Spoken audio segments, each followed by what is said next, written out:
The upholding of the 26th repeat presidential election by the Supreme Court could not have come at a better time for the money market, with the Kenyan shilling marginally strengthening against the dollar, rising into 103.6 from the 103.9 level to the dollar it was trading earlier in the day.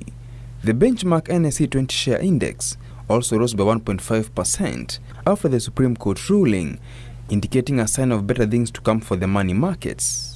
The turn of events follows last week's high activity in the interbank market as the cash reserve ratio cycle came to a close, with the weighted interbank rate increasing to 9.36% from 8.58% in the previous week.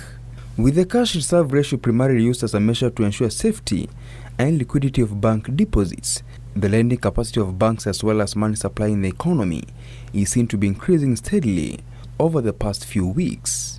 According to the latest central bank report, the capital markets recorded a mixed performance, with stability in the equities market, though there was a decline in the bonds market turnover.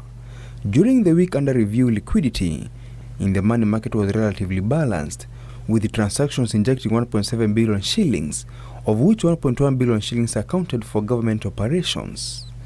At the same time, commercial banks' excess reserves, above 5.25% averaging requirement, increased to 4.4 billion shillings from 2.1 billion shillings the previous week.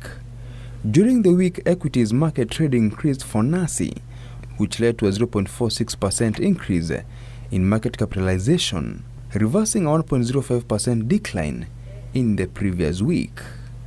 The volume of bonds traded, however, declined by 10.06%, which was consistent with the recent underperformance in the primary market for treasury bills and bonds. Nicholas Ndwati, News Hour Business.